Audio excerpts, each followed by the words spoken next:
ज्योत देवते तुझ्या निरांजनातली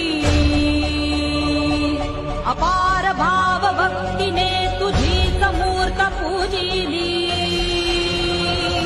त्रिशूल खड्ग घेऊनी विनाशण्या असुर ये